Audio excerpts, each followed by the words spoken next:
नमस्कार, सोशल संवाद में आप सभी का स्वागत है। मैं आकाश पोद्दार। लोकसभा चुनाव खत्म होते ही जेबी केसेस यानी जयराम महतो की पार्टी ने विधानसभा चुनाव को लेकर रणनीति तैयार कर ली है। इसको लेकर उन्होंने कल प्रेस कॉन्फ्रेंस रखा है और कई सारे विधानसभा चुनाव को लेकर ऐलान किया है। इसी विषय पर आज हम चर्चा करने बैठे और हमारे साथ हमारे सहयोगी शशि भूषण जी मौजूद है। सर, लोकसभा चुनाव खत्म हो गया है और जयराम महतो अब विधानसभा चुनाव की तैयारी कर रहे हैं। किस तरह की तैयारी होगी, क्या और जेबी केसेस की भविष्यवाणी होगी, क्या कहना चाहेंगे? देखिए, सभी पार्टियों ने अपने स्तर पर विधानसभा के लिए तैयारियां शुरू कर दी हैं। आप बीजेपी में देखिए, चुनाव प्रभारी की घोषणा हो गई। जेएमएम में आप देख रहे हैं कि कल्पना सोरेन लीड कर रही हैं। वो अलग अलग जाकर संगठन की जो बैठक है जेएमएम के, जैसे कल वो गढ़वा गई थी, तमाम जगहों पर वो बैठक ले रही हैं। तो सभी पार्टियों ने अपने स्तर पर शुरू कर दिया है। उसी कड़ी में आप जयराम महतो के देखिए, जैसे वो दिल्ली से आते, कल उन्होंने प्रेस कॉन्फ्रेंस किया रांची में, और एक तरीके से जो उनका मैसेज है, जो उद्देश्य है, वो एक तरीके से उन्होंने सब कर दिया और 50 सीटों पर विधानसभा चुनाव लड़ने का ऐलान कर दिया। देखिए, हमने 8 लोकसभा चुनाव हम लड़े थे जहां पर पार्टी की हार मिली है, लेकिन जिस तरह का वोट प्रतिशत मिला है, ये पहली ऐसी पार्टी है जो लोकसभा चुनाव में एक भी सीट नहीं जीती है। हार मिली है, लेकिन इसलिए सबसे ज़्यादा विधानसभा चुनाव के लिए वो एक्साइटेड है। उसके पीछे कारण है कि पहली बार जो पार्टी पूर्ण रूप से बनी भी नहीं है, अभी रजिस्ट्रेशन भी प्राप्त नहीं हुआ, सिंबल नहीं मिला है, लेकिन वो निर्दलीय केवल समर्थित उनके नाम पर कैंडिडेट लड़े और वो तीसरे नंबर पर ज़्यादातर जगहों पर रहे हैं। जयराम महतो खुद 3.5 लाख वोट लेकर आए हैं। रांची में आपको हमने समीकरण बता दिया है कि 1,30,000 वोट आया है। आपको हजारीबाग में 1.5 लाख से ऊपर वोट आया। कोडरमा में तीसरी जगह पर है। धनबाद में आप देख रहे हैं कि 80,000 के आसपास में आया है। सिंहभूम में तीसरे जगह। तो ये जो वोट प्रतिशत जो मिला है, इससे कहीं ना कहीं उस पार्टी के तमाम जो जयराम महतो और उनके साथ तमाम जितने भी उनके समर्थक और नेता हैं, उससे उत्साहित हैं कि भाई, इससे ये लगता है कि हम विधानसभा में तो ज़रूर कुछ ना कुछ सीटें निकाल देंगे और कुछ ना कुछ कमाल करेंगे, और इसीलिए ये लोग ज़्यादा एक्साइटेड है। और कल जिस तरीके से उन्होंने बातचीत में बताया कि देखिए, 50 सीट तो हम कम से कम, इसलिए कि जो हमारा 8 लोकसभा है, उस हिसाब से एक लोकसभा में 6 विधानसभा था, तो 48 और कुछ, मतलब जहां हमने प्रभाव डाल सकते हैं, वैसे 50 विधानसभा सीट है। तो हम 50 विधानसभा सीट पर चुनाव लड़ेंगे। इसके साथ ये भी संकेत बातों बातों में उन्होंने दे दिया है कि भाई देखिए, हम तो गिरिडीह के किसी न किसी एक विधानसभा से लड़ेंगे। और जैसे उन्हें मांडू से कहा जा रहा है कि बार बार वहाँ से निमंत्रण ये दिया जा रहा है कि आप एक विधायक हैं जो कह रहे हैं कि आप लड़िए, तो हो सकता है कि जयराम महतो आने वाले 2 विधानसभा से वो सीटों से विधानसभा चुनाव लड़ सकते हैं। लेकिन दिक्कत यह है कि अगर जयराम महतो पॉलिटिकल स्पेस बनाते हैं, विधानसभा चुनाव लड़ते हैं, तो खतरा किसको है, इस पर सबसे ज़्यादा चर्चा हो रही है। आप देखिए कि पिछले दिनों आसू की जब बैठक हुई तो कई सवाल उठ कर आए कि क्या जो कुर्मी वोटर हैं आपकी तरफ आसू को छोड़कर जयराम की तरफ शिफ्ट हो रहे हैं, उसको लेकर चिंता जाहिर की गई, सवाल भी उठा। हालांकि आसू ने कहा कि हम लोग इसकी आकलन करेंगे, हम देखेंगे क्या कुछ हम ग्राउंड स्तर पर कर सकते हैं, किस तरीके से जो हमारा वोटर है। इसलिए कि जो समीकरण है, आप देखिए कि आसू का वहाँ पर जेएमएम जो गिरिडीह में चुनाव हुआ है, जयराम महतो खुद लड़े हैं, तो वहाँ पर आप देखिए कि जो वोट कम हुआ है वो आसू का हुआ है, चंद्र प्रकाश चौधरी का हुआ। इसलिए कि जितना जेएमएम का वोट मिलना चाहिए था पिछले चुनाव में मिला था, उतना ही इस चुनाव में भी मिला। मतलब जेएमएम का वोटर जेएमएम के साथ था, लेकिन आसू का वोटर जो है वो कहीं ना कहीं वो जयराम महतो के साथ गया। तो इस बात को कहीं ना कहीं आसू समझ रही है, और उसके लिए सबसे ज़्यादा चिंता है कि अगर वो 50 सीटों पर, अगर हालांकि आसू 10-12 सीटों पर विधानसभा चुनाव लड़ती है, लेकिन अगर 50 सीटों पर लड़ती है तो किसके लिए नुकसान होगा, इंडिया गठबंधन के लिए या बीजेपी के लिए, इसका भी आकलन चल रहा है। आप देख रहे होंगे कि आपको कई लोग, जैसे इंडिया गठबंधन की तरफ से आपने उनका बयान सुना होगा, जो कांग्रेस के विधायक हैं इरफान अंसारी, कि भाई जयराम महतो को हम कहेंगे इंडिया गठबंधन में, कांग्रेस में आप आके विलय कर लीजिए।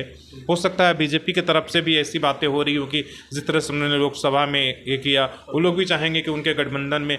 लेकिन जयराम क्या करते हैं, लेकिन उन्होंने अभी साफ ये कर दिया है कि हम अकेले चुनाव विधानसभा में जाएंगे। हो सकता है कि उनका रहे कि पहले हम अपनी शक्ति को एक बार विधानसभा में भी परीक्षण करें, और उनको ये लगता है कि ऐसा कुछ ना कुछ तो हम विधानसभा में सीट जो है निकाल कर आएंगे। जिसे वो बता रहे थे कि देखिए, हमारा इस विधानसभा में 99,000 आया है, हमारे 3 विधानसभा में ऐसे हैं कि जहां पर ज़्यादातर वोट आए हैं।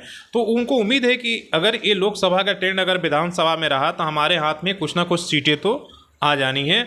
और दूसरी बात, इसी बात की चिंता है कि अगर उनका उदय हो रहा है तो पतन किसका होगा, कमेगा कौन, कौन जो है किसकी सीटें जो है खत्म होगी। इसको लेकर सबसे ज़्यादा झारखंड की राजनीति में जो लोग राजनीति समझ रहे हैं, इसलिए कि जाति आधारित है, धर्म की आधारित है, आदिवासी आधारित है, कई तरह के मुद्दे जो हैं और सभी संवेदनशील मुद्दे हैं। यहाँ सिर्फ आप विकास की बात करके राजनीति नहीं कर सकते कि हम झारखंड को जो है, जो बीजेपी कहती है, तो सिर्फ उस बात को कहकर आप वोट नहीं ले सकते। इसलिए यहाँ के समूह है, समुदाय है, अलग अलग वर्ग है और उसके मुद्दों के आधार पर यहाँ राजनीति होती है और उसी के हिसाब से वोट जो है शिफ्ट होता है। 2 सीटों से चुनाव लड़ेंगे जयराम, ऐसी खबर सर सामने आ रही है, क्या कारण है? हार का डर है? देखिए, उन्होंने अभी, हालांकि ये सवाल मीडिया का था कि भाई देखिए, जो मांडू के विधायक हों बार बार आपको चुनौती दे रहे हैं कि जयराम में अगर ये है तो आकर यहाँ से लड़े। तब उन्होंने कहा कि देखिए, अगर एक दो बार अगर उन्होंने ऐसा रिपीट कर दिया तो हम पक्का वहाँ से जाकर चुनाव लड़ेंगे।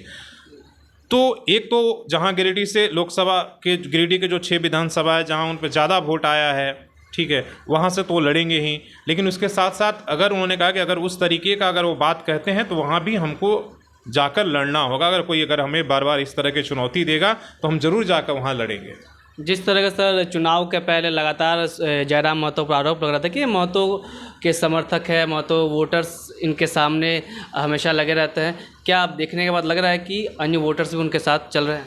देखिए, जिस तरीके का वोट मिला है, इसलिए कि वहाँ तीनों के, हमने पहले भी इस पर चर्चा की है कि गिरिडीह में तीनों ही कुर्मी समुदाय के लोग थे और पहले से 2 लोग थे, बड़े मजबूत लोग थे जिनकी 2 पकड़ थी, दोनों, एक सांसद एक विधायक कई बार के रह चुके हैं। और वैसे में कोई नया लड़का आता है और 3.5 लाख वोट लेकर जाता है, जबकि कुर्मी आबादी वहाँ पर कहा जा रहा है कि 3 लाख या 2.5 लाख के आसपास है। तो अगर उतना वोट लेकर जाता है और ऐसा नहीं कि 100% कुर्मी ने जयराम महतो को ही वोट दिया, तो आप मान के चलिए कि बाकी गैर कुर्मी लोगों ने भी वोट दिया है। कोडरमा में आप देखिए जहाँ जादव बाहुल्य लोग हैं, धनबाद में आप देखिए, तो आप ये नहीं कह सकते हैं कि केवल एक ही समुदाय ने किसी भी पार्टी को केवल वोट देकर जिताया है, और कोई भी समुदाय ये नहीं कह सकता कि केवल अकेले जिता सकता है। और उसके बदौलत पर वो इस बात को, वो भी लोकसभा में इस बात को समझ रहे हैं, इसलिए वो नहीं चाहेंगे कि हम केवल एक समुदाय की बात करें। इसलिए आप देखेंगे टिकट बंटवारे में भी हर तरह के लोगों को रखा गया और विधानसभा में ये समीकरण और भी देखने को मिलेगा कि इस जो ये हमारा एक संदर्भ दिया जा रहा है, इस तरह की जो बातें की जा रही है, उस धारणा को कैसे हम तोड़ें और सभी लोगों को लेकर और सभी समुदायों की हिस्सेदारी है, उस तरह के टिकट बंटवारे में भी ये समीकरण देखने को मिलेगा। अभी आप देखिए, कुछ देर पहले ही हमारी बात हो रही थी उनके संगठन के कई लोगों से, वो लोग कह रहे थे कि देखिए, लोकसभा चुनाव के पास हमारे पास व्यवस्था नहीं था, प्रबंधन नहीं था, अभी तक हमने संगठन का विस्तार भी नहीं किया है और ये कमी हम लोगों की महसूस हो रही है। तभी हम लोगों का जोर है कि जिसको भी विधानसभा ये करना है कि संगठन का पहले विस्तार करना है और विधानसभा वाइज जो है संगठन का विस्तार हो, प्रबंधन ठीक ठाक हो, ताकि और उसमें समीकरण का भी ध्यान रखा जाए। तो ये सारी चीज़ें चल रही हैं संगठन के अंदर, कि समीकरण भी रखा जाए और टिकट के बंटवारे में समीकरण के ही आधार पर किसी एक समुदाय या किसी एक जाति को टिकट न जाए, सबको मिला जुला कर, जो लोग भी उनके समर्थन में हैं, जहाँ से उनको लगता है कि हमें वोट मिल रहा है, उस तरीके से टिकट के भी बंटवारा करने की ये कोशिश रहेगी। फिर से हम आपको बता दें कि लोकसभा चुनाव खत्म होते ही जयराम ने विधानसभा चुनाव की तैयारी शुरू कर दी है और कहा जा रहा है कि लगभग 50 से 55 सीटों से वो चुनाव लड़ेंगे। तो आपको क्या लगता है, इस विधानसभा चुनाव में जयराम महतो की पार्टी का प्रदर्शन कैसा रहेगा और कितने सीटें ला सकती है? कमेंट सेक्शन पर जरूर बताएं। तब तक के लिए देखते रहे सोशल संवाद। मैं आकाश पोद्दार, जय हिंद।